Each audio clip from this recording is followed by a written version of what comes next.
how to arrange dissimilar fractions. So, paano natin siya i-arrange from greatest to least or from least to greatest. So, paano natin i-arrange ang fraction na merong hindi magkaparehong denominator?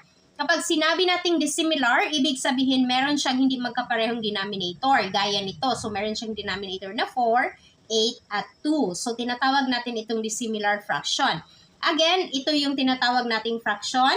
Ang number na nasa taas is tinatawag nating numerator at ang number na nasa baba is tinatawag nating denominator. At ang fraction na merong hindi magkaparehong denominator gaya ni 3/4, 2/8 at 1/2, tinatawag nating dissimilar fraction. Ang fraction naman na merong magkaparehong denominator gaya ni 3/4 at ni 1/4 is tinatawag nating similar fraction. Kapag nag-arrange tayo ng dissimilar fraction, ang gagawin natin sa ating given is i-change natin siya into similar fraction. So, ibig sabihin, i-change natin siya na dapat magkapareho lahat ng kanyang denominator. So, paano yun siya gagawin? Of course, hahanapin natin ang kanyang LCD. And LCD means least common denominator. So, ang LCD, sa paghahanap ng LCD is gagamitin natin ang kanyang multiples. Okay? So, multiples or para ka lang nag-skip counting. So, for example, meron tayo ditong denominator na 4, 8, 4, at 2. Ngayon is hahanapin natin ang LCD or least common denominator ng ating mga denominator dito. So, meron tayong 4, 8, 4, at 2. So, si 4 yung unahin natin. 4, 8, at 2. So, mag-skip counting tayo or hahanapin natin ang kanilang multiples. So, si 4 is 4, 8, 16, 20. Pagkatapos si 8 naman is, kita ba, 8, 16, 24, and 32. Si 2 naman is 2, 4, 6, 8. Ayan. So, sorry. So, ngayon is hahanapin natin kung saan sila unang nagkapareho or ano yung least common denominator nila. So, si 4 kasi pareho lang sila. So, isang 4 lang yung gagawin natin. Si 4, meron siyang 4, 8, 16, 20. So, ano yung number na nagkapareho silang tatlo? 8. Okay? So, meron silang 8. Silang tatlo is meron silang multiple na 8. So, ibig sabihin, ang LCD natin is 8. So, ang gagawin natin is 8 over 8 over 8. Okay? So, meron na tayong LCD. Ang tawag dito is LCD or least common denominator. Okay? So, meron na tayong LCD or least common denominator na 8. So, ngayon, ang gagawin natin is hahanapin naman natin ang kanilang bagong numerator. So, paano natin hahanapin ang bagong numerator natin dito? Ang gagawin natin is LCD divided by denominator times numerator is equal to our new numerator. Ibig sabihin itong LCD natin, i-divide natin sa ating denominator, pagkatapos i-multiply sa numerator at meron na tayong bagong numerator. I-try natin. So, LCD natin is 8. I-divide natin kay denominator. So, 8 divided by 4 is equal to 2. Tapos, i-multiply natin kay numerator. So, 2 times 3 equals 6. So, ibig sabihin, ang bagong numerator natin dito is 6. Okay, so next naman.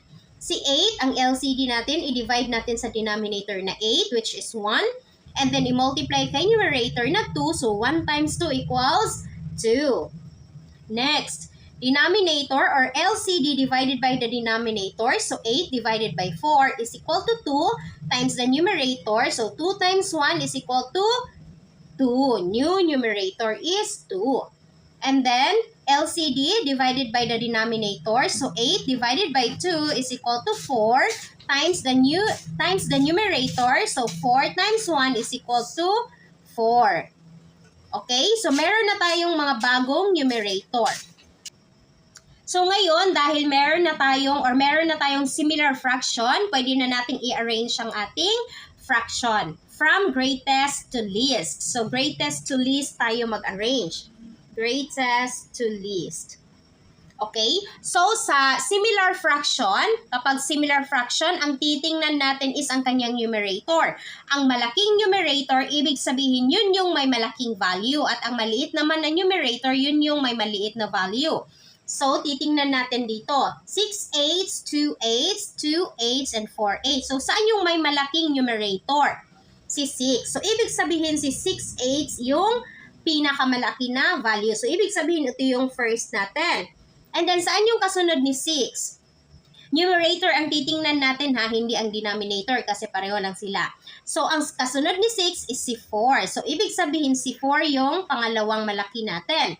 And then, ang pangatlo is pareho lang silang 2 8s and 2 8s. So, kahit saan sa kanila yung ilagay mo, okay lang. So, pwedeng dito yung 3 natin at pwede rin dito yung 4. Or pwedeng ito yung 3, pwede rin ito yung 4. Okay, so i-arrange na natin. Kapag nag-arrange tayo ng dissimilar fraction, itong original na fraction ang i-arrange natin, hindi itong ating similar fraction. Okay, so ito yung i-arrange natin.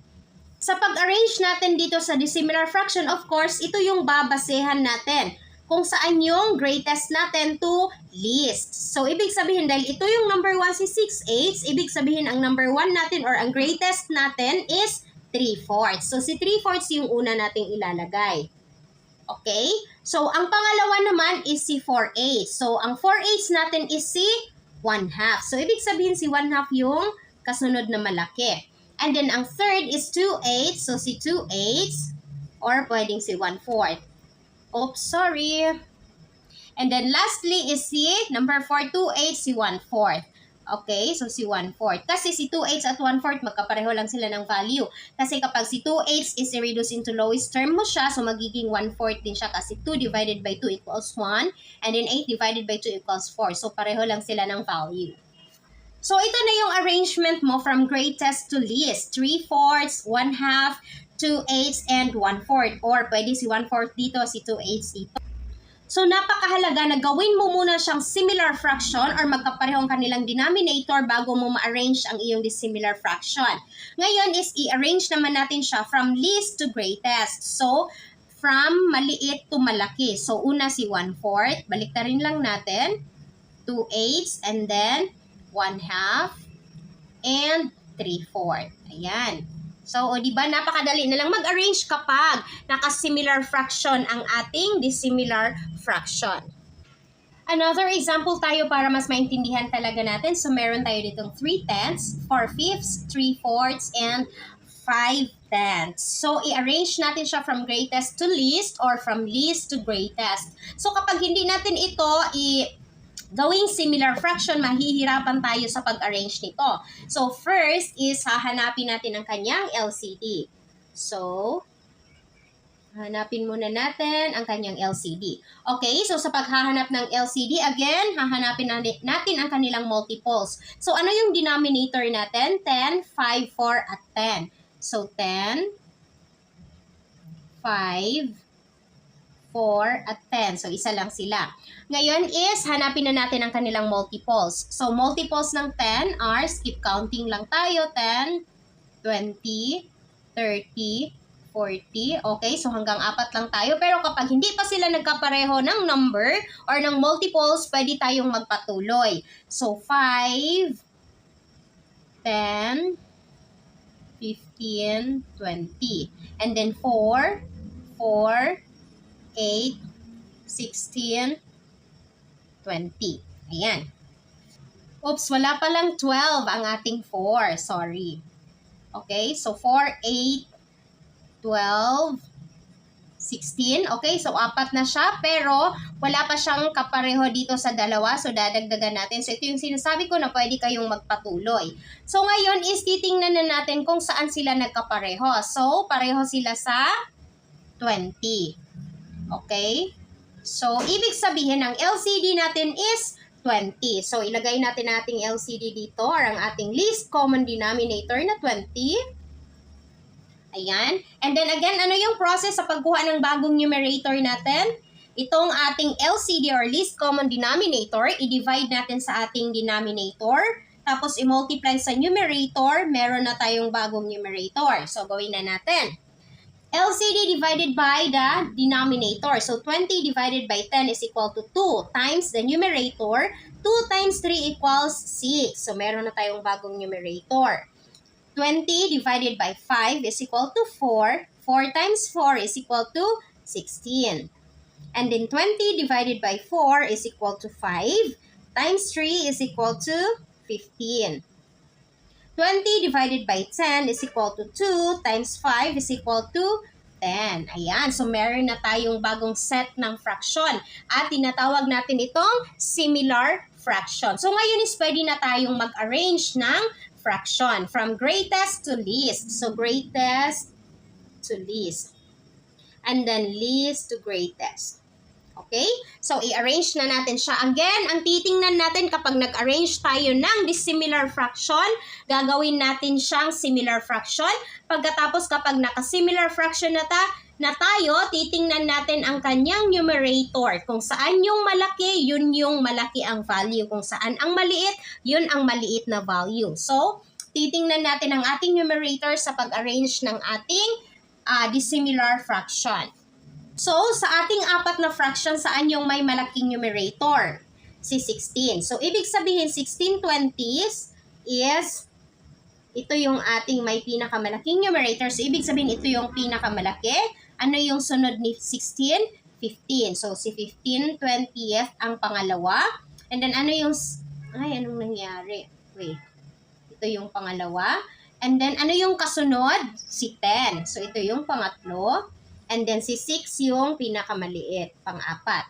So ngayon is i-arrange na natin ang ating dissimilar fraction. So ang first is si 16/20. Ibig sabihin, ang first natin sa ating dissimilar fraction is si 4/5. Okay? So 4/5. Ang kasunod naman is si 15/20, si 3/4. Ayan.